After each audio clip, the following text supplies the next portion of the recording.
क्या कर्मों की कोई रूल बुक है? क्या हमें पता लग सकता है कि क्या कर्म करने से हमारे को उसको क्या रिजल्ट मिलेगा? कहा जाता है कि अगर आप बहुत पैसे के भूखे हैं और आजीवन अपना पैसा पैसा कर रहे हैं और मरते वक्त आपकी ज़बान पे अगर पैसा है तो आप अगले जन्म में सांप बनेंगे। और इसी प्रकार अगर आप पूरा जीवन बच्चे बच्चे बच्चे चाह रहे हैं और बच्चों की ही चाह लेके अगर आप मरते हैं तो अगले जन्म में आप फीमेल पिग या सुअर बनेंगे, क्योंकि वो बहुत बच्चे जन्मती है। तो कर्मों का फल बहुत सारी कहानियाँ लेके आता है कि क्या करने से वो जैसा बोओगे वैसा भुगतोगे, जो फसल आप बोओगे वही काटनी पड़ेगी, एट्सेट्रा एट्सेट्रा। तो इसी प्रकार की आज की हमारी कहानी है 4 लोगों की जो अपने कर्मों के फल के बारे में सोच रहे थे।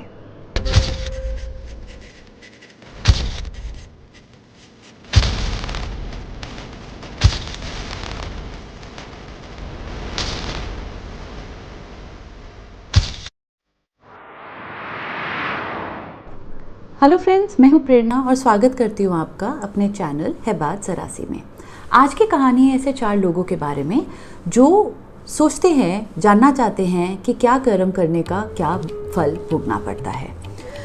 तो 4 व्यक्ति थे, एक राजा, एक व्यापारी, एक साधु और एक वर्कर मजदूर। ये चारों के चारों एक ही दिन में इनकी डेथ हो जाती है। एक ही टाइम, एक ही घड़ी में ये चारों के चारों मर जाते हैं और यमराज के दूत इन चारों के चारों को लेके यमलोक चले जाते हैं, जहाँ पे इनके डीड्स का नापतोल होगा, उनके पाप और पुण्य नापे जाएंगे और उसी से उसको उनका फल मिलेगा। This was a judgement day.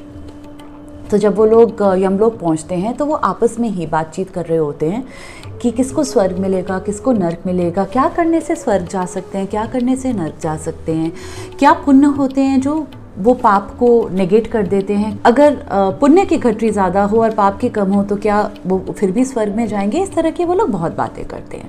तो राजा तो कहता है कि देखिए, मैंने अपनी प्रजा पे राज किया है, मैंने बहुत भला किया है लोगों का, मैंने किसी को भी रात को सोने नहीं दिया भूखा, मैंने बहुत दान पुण्य किया है, मैंने समाज सेवा की है, तो मुझे तो लगता है कि मुझे स्वर्ग ही जाना पड़ेगा। तो जो व्यापारी है कहता है देखो, आप महाराज होगे लेकिन पैसा मेरे पास भी बहुत था, मैंने भी काफ़ी दान पुण्य किया है, तो हो सकता है स्वर्ग मुझे भी मिल जाए।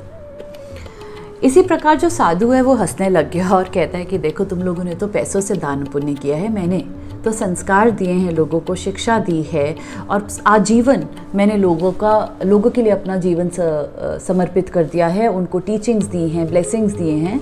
तो स्वर्ग अगर हम में से किसी को मिलना है तो वो मुझे ही मिलना चाहिए। ये सारी की सारी बातें सुन के वो जो मज़दूर था वो बहुत निराश हो गया, क्योंकि ना उसके पास पैसा था, ना उसके पास ज्ञान था जो उसने बांटा होगा लोगों को, या फिर उसने किसी की कोई हेल्प करी होगी। तो उसको यकीन था कि उसको तो नर्क मिलने वाला है। ये चारों के चारों ऐसा डिस्कस कर ही रहे थे कि तभी वहाँ पे चित्रगुप्त आते हैं। चित्रगुप्त ब्रह्मा जी के वो ब्राह्मण हैं जिनके पास एक पूरी किताब होती है, सब इंसान, सब प्राणी, सब जीव के कर्मों की, उनके सारे पाप पुण्य, सारे के सारे कर्म जो हैं वो वहाँ पे लिखे हुए होते हैं। बेसिकली बैलेंस उनका जजमेंट करने के लिए उनके पास सारा लिखित में सबका हिसाब रहता है। तो चित्रगुप्त आए वो बड़ी सी किताब लेके और बोला कि चलो अब हमें दरबार में जाना है। तो चारों के चारों जो हैं यमराज के कोर्ट में पहुँचे। वहाँ पे यमराज अपनी गद्दी में बैठे हुए थे और अब चित्रगुप्त है वो कार्यवाही शुरू करते हैं। तो सबसे पहले चित्रगुप्त ने राजा से पूछा कि राजा, तुम्हें क्या लगता है कि तुम्हें कहाँ जाना चाहिए, स्वर्ग में या नर्क में? और अगर जो भी तुम बोलो तुम्हें उसके लिए हमें बताना पड़ेगा कि क्यों तुम वो वाली जगह डिज़र्व करते हो। तो राजा ने क्या किया, अपने सारे के सारे डीड्स गिनाने शुरू कर दिए। जैसे वो पहले बोल रहा था तो उसने बोला देखो, मैंने अपनी प्रजा बहुत अच्छे से संभाली है, जो भी मेरे दरबार में आता था मैं उनका बिल्कुल निष्पक्ष होके उनको जजमेंट देता था, उनको न्याय देता था। मैंने आजीवन अपनी प्रजा के लिए निछावर कर दिया है। वो बात रही न्याय की, अगर आप बात करें उनकी देख रेख की, तो मैंने अपने ट्रेजरी में से जितना पैसा हो सके निकाल के उनको खाना प्रोवाइड किया है, कपड़े प्रोवाइड किए हैं। जब भी कोई बाढ़ या अकाल वगैरह कुछ आता था, मैंने कभी किसी बच्चे, माँ या आदमी को अपने प्रजा में भूखा नहीं सोने दिया, हमेशा उनको प्रोटेक्टेड रखा। और ऑफ कोर्स मैं बहुत डोनेशंस करता हूँ, मैं लोगों के घर वगैरह बनवाता हूँ, तो मैंने बहुत पुण्य किया अपने जीवन में। तो जहाँ तक कि मुझे लगता है महाराज, मुझे तो स्वर्ग ही मिलना चाहिए। ये सारी बात सुन के चित्रगुप्त उठते हैं। अब उनको अपना निर्णय देना था और उन्होंने बोला कि महाराज आपने किए होंगे बहुत सारे पुण्य, आपने दिए होंगे बहुत सारी दान, आपने बहुत सारे लोगों के घर में खाना भेजा होगा, कपड़े भेजे होंगे, लेकिन आपने जो है अपनी प्रजा बढ़ाने के लिए, आपने अपना राज्य बढ़ाने के लिए अपने आसपास वाले राज्य पे बहुत अटैक किए हैं। आपने अपनी जो सीमा रेखा है उसको बढ़ाते बढ़ाते बढ़ाते रहने के लिए अपने इतने सैनिकों की कुर्बानी दी है, वो बलिदान हुए हैं आपके इस लालच के लिए, जिसके कारण उनके जो बच्चे हैं वो अनाथ हुए हैं, उनकी जो बीवियां हैं वो विधवा हुई हैं, और जो माएँ हैं उनके घर से बच्चे जो हैं वो जो उनके सोल्जर्स थे वो चले गए हैं। तो ये बहुत बड़ा घोर पाप है। अगर आप अपना पहले तो आपको ये लालच नहीं होना चाहिए था सीमा बढ़ाने का, और अगर आपको कुछ करना ही था तो आप वो फ्रेंडशिप के तौर पे भी कर सकते थे। आपको अटैक के तौर पे जो आपने कर्म उठाए हैं आपको उसका फल भोगना पड़ेगा और आपको नर्क मिलेगा। तो ये वाली सारी बातें सुन के बाकी तीनों तो घबरा गए। अब बात आई उस व्यापारी की। तो चित्रगुप्त ने पूछा उनसे कि व्यापारी जी आप बताइए आपको क्या मिलना चाहिए, और you will have to give us instances, आपको हमें बताना पड़ेगा कि आप वो क्यों डिज़र्व करते हैं। तो व्यापारी थोड़ा सा खुश था क्योंकि उसने कोई वॉर वगैरह तो करी नहीं थी। तो उसने बोला देखिए मैं व्यापारी हूँ, मैं अपना कामकाज करता हूँ और जो भी मेरी कमाई होती है उसका जो आधा है वो मैं सेवा में दे देता हूँ। मैं वो दान दक्षिणा करता हूँ, मैं मंदिरों में जाके पैसा देता हूँ और काफ़ी सारे मंदिर भी बनवाता हूँ। मैंने इतने सारे भंडारे कराए हैं भगवान के नाम पे। मैं जहाँ पे मेडिसिन चाहिए होती है, वैद्य वगैरह चाहिए होता है, मैं वो भी स्पॉन्सर करता हूँ। और ना मैंने राजा की तरह कोई अटैक वगैरह किया है। तो मुझे लगता है इन सबको कैलकुलेट करके मुझे तो स्वर्ग मिलना चाहिए। जो चित्रगुप्त अपनी किताब में से उसके कर्म देखते हैं और बोलते हैं कि वाइल तुमने इतने सारे दान पुण्य करे हैं, तुमने इतने घरों में खाना वगैरह भेजा है, पैसा वगैरह भेजा है, लेकिन जब तुम अपना काम कर रहे हो, तुम मर्चेंट हो, तुम व्यापारी हो, और उसमें तुम क्या करते हो, लोगों के साथ थोड़ी बहुत धांधलीबाजी करते हो, लोगों का जो पैसा है, तुमने जो लोग एम्प्लॉय करे हैं उनको तुम थोड़ा कम पैसा देते हो, अपने कंपटीशन को मारने के लिए तुम उनके साथ थोड़ी सी ज़्यादती करते हो, लोगों को जो तुम रॉ मटेरियल लेते हो, रिसोर्सेज लेते हो, उसको अंडरकट करते हो, उनको पूरा पैसा नहीं देते, तो तुम्हारे जो हिसाब हैं पैसों को लेके वो थोड़े ऊपर नीचे हैं। और ये बहुत भारी कर्म है क्योंकि ये किसी और के तुम जो हक की चीज़ है वो अपने लिए रख रहे हो। तो ये बहुत बड़ा पाप है जिसके कारण तुम्हें नर्क मिलेगा। तो ये सब सुन के वो बहुत परेशान हो जाता है, लेकिन जो साधु थे उनको तो पता है कि उन्होंने ऐसा कुछ पैसों का धांधली नहीं किया है। तो वो बड़े खुश होते हैं, और जब उनकी बात आती है, जब चित्रगुप्त उनसे पूछते हैं कि आप बताओ आपको क्या मिलना चाहिए, तो वो एकदम से निश्चिंत होकर बोलते हैं मुझे तो स्वर्ग मिलना चाहिए, क्योंकि ना मैंने किसी के अटैक किया, ना मैंने पैसों की कोई धांधली करी, मैं तो व्यापारी भी नहीं हूँ, मैं तो पैसे भी नहीं लेता, मैंने सिर्फ शिक्षा दी है अपने आजीवन, लोगों को मैंने संस्कार दिए हैं, मैंने लोगों को नॉलेज दी है, मैंने लोगों को भगवान के बारे में भक्ति की बातें करी हैं। सिर्फ मैं सुबह से लेकर शाम तक लोगों को यही पाठ पढ़ाता हूँ कि भगवान की भक्ति करो, अपने अच्छे कर्म रखो, एट्सेट्रा एट्सेट्रा। तो इस कारण मुझे 100% स्वर्ग मिलना चाहिए। तो चित्रपत अपने पेपर्स पढ़ते हैं और उनको बोलते हैं कि पंडित जी आपने बहुत पुण्य करे हैं लाइफ में, आपने लोगों को बहुत शिक्षा दी है, लेकिन जो आप शिक्षा देते हैं वो खुद ही पे अमल नहीं करते हैं।